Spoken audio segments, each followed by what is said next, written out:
جو ڈسکاؤنٹ چل رہا ہے یعنی کم قیمت جو مل رہی ہے تمام دنیا کے ممالک کو، بالکل اسی طرح یا اس سے زیادہ پاکستان کو خام تیل جو ہے وہ کم قیمت پر ملے گا۔ یہ پہلا ہمارا ان کے ساتھ ہماری بات چیت طے ہوئی ہے۔ دوسری چیز جو ہماری ان کے ساتھ طے ہوئی ہے وہ یہ ہے کہ پیٹرول اور ڈیزل جو خام تیل نہیں ہے، جو ریفائنڈ پروڈکٹس ہیں، اور بالخصوص ڈیزل جس میں اس وقت پوری دنیا میں بہت زیادہ قلت ہے، جس کی وجہ سے پریمیم بہت زیادہ بڑھ گیا ہے، روس پاکستان کو ڈیزل اور پیٹرول دونوں کم قیمت پہ ڈسکاؤنٹ کے اوپر دے گا، اور اتنا ہی ڈسکاؤنٹ جتنا کسی کو بھی دنیا میں مل رہا ہے۔ تیسری چیز، اس وقت روس کے پاس جب ہم نے ان کی سرکاری کمپنیوں سے بات کی تو ایل این جی موجود نہیں تھی، کیونکہ ایل این جی کا پریشر بہت زیادہ ہے۔ آپ سب کو معلوم ہے کہ پچھلے سال تک تو ہم سب سوچتے رہے کہ ایک چیز ہے جس کا نام ہے گلوبل فیبرک۔ ہمیں ساری دنیا کے ممالک یہ بتاتے رہے کہ بھائی جان ایک گلوبل فیبرک ہے، اور اس گلوبل فیبرک میں ہم نے سب نے، پوری دنیا نے کلائمیٹک چینجز کو مد نظر رکھتے ہوئے ہم نے we have to go green, یعنی ہم نے آلٹرنیٹیو رینیوبل انرجی کے اندر انویسٹمنٹ کرنی۔ ہم بھی بھولے پن میں ان کی بات مانتے رہے، تو پتہ کیا چلا کہ جیسے ہی بندش آئی تو ان تمام نے تو اپنے کوئلوں کے کارخانے کھول دیے اور ہم بیٹھے رہ گئے، اور ان تمام نے تو پوری دنیا کی ایل این جی خرید لی، لیکن جس قیمت پہ خریدی اس پہ ہم تو نہیں خرید سکتے تھے۔ تو وہ تمام تیل، وہ تمام ایل این جی، وہ تمام گیس جو ایک گلوبل فیبرک کا حصہ تھا، ہمیں پتہ چلا گلوبل فیبرک تو کیا بھائی، وہ تو ہمیں پیچ بھی نہیں سمجھتے گلوبل فیبرک کے اوپر، یعنی ایک پیوند بھی نہیں سمجھتے گلوبل فیبرک پہ۔ تو ان کا کوئلہ اور ہمارا کوئلہ، کوئی جواب نہیں۔ تو ہم نے یہ فیصلہ کیا کہ ہم اپنے ملکی مفاد کو سامنے رکھتے ہوئے اور بین الاقوامی تمام قواعد و ضوابط کو سامنے رکھتے ہوئے ایک انٹیگریٹی والی قوم کی طرح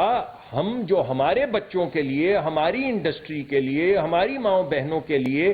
جس چیز میں ہمیں ضرورت ہے اس کے لیے ہم اپنے انٹرسٹ کو لے کر آگے بڑھیں گے، اور یہ اسی کا ایک حصہ ہے۔ اس سے کوئی تعلق نہیں ہے کسی اور ملک کا، یہ صرف پاکستان کا جو مفاد ہے، پاکستانی عوام، پاکستان کے غریب لوگوں کا جو مفاد ہے، ہم اسے لے کر آگے بڑھ رہے ہیں، تمام قواعد و ضوابط کی پابندی کرتے ہوئے آگے بڑھ رہے ہیں، اور انشاءاللہ انرجی کی پرابلم پاکستان جو ہے اس میں ہم سولو کریں گے۔ تو جہاں پہ ان کے پاس ایل این جی کم تھی یا نہیں تھی،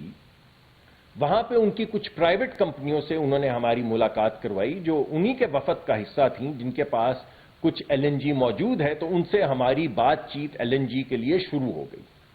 ان کی سرکار، روس کی سرکار جو ہے وہ نئی ایل این جی کی ٹرینز لگا رہی ہے، یعنی ایل این جی بنانے کے کارخانے 2 نئے لگا رہی ہے، اور انہوں نے ہمیں دعوت دی ہے پاکستان کو کہ آپ ابھی سے ان کے ساتھ، ہم ان کے ساتھ 2025-26 کے لیے کانٹریکٹس کرنے شروع کر دیں، اور ہمارے پاس آپ کو معلوم ہے جیسے قطر میں ہم نے معاہدے کیے ہیں جو پاکستان کے لیے ریئلی لائف لائن ثابت ہوئے ہیں، انہی کو سامنے رکھتے ہوئے ہم نئے معاہدے گورنمنٹ ٹو گورنمنٹ کرنے کی کوشش کریں گے۔ وہ اب گفتگو شروع ہو گئی ہے۔ تو کروڈ میں نے خام تیل کا بتا دیا، ڈسکاؤنٹڈ خام تیل، discounted petrol, discounted diesel, private sector سے فوری طور پہ گفتگو شروع ایل این جی کے لیے، اور ان کی سرکاری جو ایل این جی کے نئے کارخانے ہیں ان کے ساتھ اب ہماری گفتگو شروع ہو گئی لانگ ٹرم کانٹریکٹس کرنے کے لیے، جن کا ذکر میں نے ابھی آپ کے سامنے پیش کیا ہے۔ یہی نہیں صرف، یہ تو ابھی میں نے آپ کو 4 چیزیں بتائی ہیں۔ اب آپ کو اندازہ ہوگا آپ کی خبریں کتنی غلط تو نہیں میں کہہ سکتا، آپ سب سامنے بیٹھے ہوئے ہیں، مگر صحیح ثابت نہیں ہوئی۔ ہم نے ان سے بہت سی گفتگو کی پائپ لائن پہ، ان کا بہت زیادہ انٹرسٹ تھا پائپ لائنز کے اندر۔ کچھ ہمارے پرانے معاہدے جن کی ان پہ میں کیا تبصرہ کروں مناسب نہیں، مگر بہرحال ہمارے معاہدے کچھ اگریمنٹس پوری طرح تو کنٹریکچول اگریمنٹس تو نہیں ہے، مگر پر بڑی پرانی گفتگو ہے جو چل رہی ہے، تو اس پہ بھی بڑی اچھی پیش رفت ہوئی، اور ہم نے کچھ ان سے درخواست کی کہ آپ ہمیں تھوڑی سی فلیکسیبلٹی دیں، کیونکہ پاکستان کے پاس کافی کنسٹرینٹس ہیں، ہم کمیٹڈ ہیں, ہم ان معاہدوں پہ کام کرنا چاہتے ہیں, لیکن ہمیں تھوڑی سی فلیکسیبلٹی چاہیے, اور ان کے اوپر اب کام چل رہا ہے. تو دو بڑی جو ہمارے معاہدے ہیں, ایک ہماری وہ جو پاکستان سٹریم جس کو نارتھ ساؤتھ پائپ لائن کہتے ہیں, اور ایک بڑی پائپ لائن اگر کسی وقت بین الاقوامی معاملات طے ہوتے ہیں تو ہمیں اگر انٹرنیشنلی پائپڈ گیس چاہیے ہو تو اس کے لیے کس قسم کی پائپ لائن چاہیے ہوگی, ان پہ بھی گفتگو شروع ہو گئی. تو اب آپ کے سامنے میں نے وہ پورا جو مقدمہ تھا رشین وزٹ کا آپ کے سامنے رکھ دیا. سمری دوبارہ پیش کرتا ہوں. ڈسکاؤنٹڈ کروڈ خام تیل, discounted petrol, discounted diesel, private sector کے ساتھ ہماری کانورسیشن شروع ہو گئی ہیں, ان کی سرکاری کمپنی کے ساتھ لانگ ٹرم کانٹریکٹس کی گفتگو شروع ہو گئی ہے, اور اس کے علاوہ پائپ لائنز کے اوپر ہم نے کافی زیادہ آگے بڑھے ہیں, اور ہم نے اس مرتبہ ایک ڈیڈ لائن طے کی ہے تاکہ بات ہوا میں معلق نہ رہ جائے. ایک انٹر گورنمنٹل ان کا وفد آ رہا ہے جو ان کے انرجی منسٹر لے کر آئیں گے, وہ جنوری کے مڈل میں آ رہا ہے, اور ہم پوری کوشش کریں گے کہ یہ تمام چیزیں جو میں نے آپ کے سامنے رکھی ہیں, یہ تمام چیزیں اس وقت تک ایک خاص شکل, ایسی شکل ان کو دی جا سکے کہ ان کی ایگزیکٹو سمری یا ان کا کوئی جو ایگریمنٹ ہے اسے سائن کیا جا سکے. یہ تو رہ گئی ایک بات. اگر آپ کی اجازت ہو تو سب سے زیادہ جو لوگوں کے دل کے قریب ہے میں وہ بھی بات آپ کے سامنے ایک ہائی لیول پہ کر دوں, وہ ہے گیس کی جو اس وقت موجودہ صورتحال ہے. دیکھیے میں آپ کو یہ بتانا چاہتا ہوں کہ پاکستان میں ہمارے جو اپنے ذخائر ہیں ہر سال 8, 9, 10% یعنی ڈیپینڈ کرتا ہے, کبھی کوئی ذخیرہ نکل آتا ہے کبھی نہیں, مگر ہر سال ہمارا 8-9% ڈپلیشن ہو رہا ہے. یعنی جو ہماری اپنی گیس جو ہمارے کنوؤں سے نکلتی ہے وہ ہر سال 8 سے 10% کم ہوتی جا رہی ہے. اس سال اس کمی کے باوجود پورے نومبر کے اندر پچھلے سال سے ہم نے زیادہ گیس ہمارے پاس تھی اور ہم نے پہنچائی. دسمبر میں ہمارے پاس پچھلے سال سے زیادہ گیس ہے اور ہم پہنچا رہے ہیں, اور جنوری میں پچھلے سال سے زیادہ ہمارے پاس گیس ہے جو ہم پہنچا رہے ہیں ڈپلیشن کے باوجود. ابھی ہم نے بڑے صاحب, اور روز ہم اس کو ٹریک کرتے ہیں, ہم نے اپنی کمپنیوں کو یہ کہا ہوا ہے کہ وہ جس کو پروفائلنگ کہتے ہیں, یا جس وقت چولہوں کے اندر گیس آنے کی پریشر اتنا کم ہو جاتا ہے یا چولہے نہیں چلتے, تو ہم نے یہ کہا ہے کہ دیکھیں بھائی آپ کچھ بھی کریں, صبح 6 سے 9 بجے جب ناشتے کا وقت ہوتا ہے تو گیس گھر میں آنی چاہیے. 12 سے 2 بجے جب دوپہر کا کھانا بنانے کا وقت ہوتا ہے تو گیس گھر میں آنی چاہیے, اور 6 سے 9 بجے رات کو جب کھانا رات کا بنانے کا وقت ہوتا ہے تو اس وقت گیس آنی چاہیے. یہ ہم نے ان سے کمٹمنٹ لی ہے جس کو ہم روز ٹریک کر رہے ہیں. ایس ایم ایس لیول پہ, ایس ایم ایس آپ ایسے سمجھ لیں کہ وہ ایک میٹر ہوتا ہے جو ہمیں بتاتا ہے کہ ان پائپوں کے اندر سے کتنی گیس گزر رہی ہے. سیکٹری صاحب اور میں روز صبح ہم اٹھ کے ان پائپوں سے جو گیس گزر رہی ہوتی ہے اس کا تجزیہ کرتے ہیں کہ واقعی گیس گزر رہی ہے یا نہیں گزر رہی. مگر پچھلے سال سے ہم زیادہ گیس دے رہے ہیں اور اس کو مانیٹر کر رہے ہیں, اور ہمیں کمٹمنٹ ہے کمپنیوں کی طرف سے کہ یہ جو اوقات میں نے آپ کے سامنے رکھے ہیں جو گھر میں کھانا وانا بنتا ہے, تو میں دوبارہ بتا دوں, صبح 6 سے 9 بجے تک, 12 سے 2 بجے دوپہر تک, اور رات کو 6 سے 9 گیس انشاءاللہ آئے گی.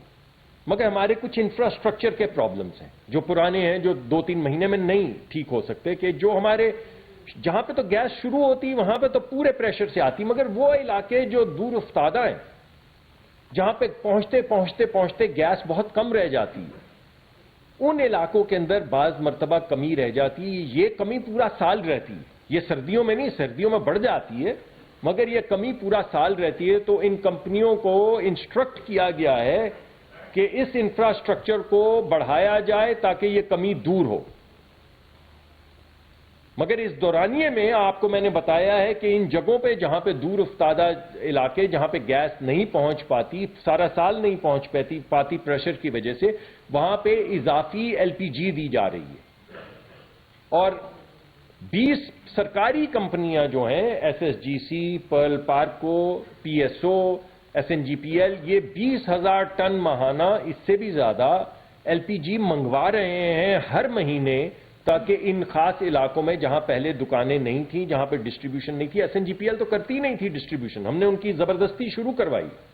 اور ماشاءاللہ وہ بڑا اچھا ڈسٹریبیوٹ کر رہے ہیں اس وقت. تو ان علاقوں میں جہاں گیس نہیں ہے وہاں پہ ہم یہ ایل پی جی دے رہے ہیں. اب میں آپ کو جاتے جاتے یہ بھی بتانا چاہتا ہوں کہ ایران نے 2 ملین پاؤنڈ کی ایل پی جی پاکستان کو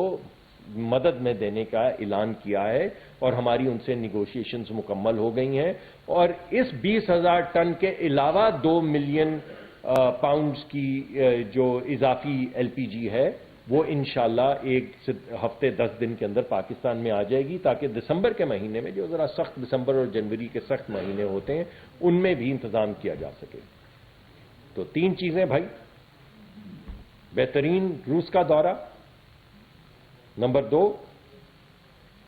پوری کوشش کر رہے ہیں لوڈ مینجمنٹ کی اوقات میں نے آپ کو بتا دی ہیں، طریقہ کار بھی مانیٹرنگ کا بتا دیا ہے. نمبر 3 ایل پی جی جو ہے اس کا انتظام کیا ہے، ہماری کمپنیوں نے ایل پی جی کی ڈسٹریبیوشن شروع کی ہے، کچھ نے بڑھائی ہے کچھ نے نہیں شروع کی ہے. اور 2 ملین پاؤنڈ کی اضافی ایل پی جی جو ہے اگلے 10 دن میں ہمیں ملے گی ایران سے. بہت بہت شکریہ.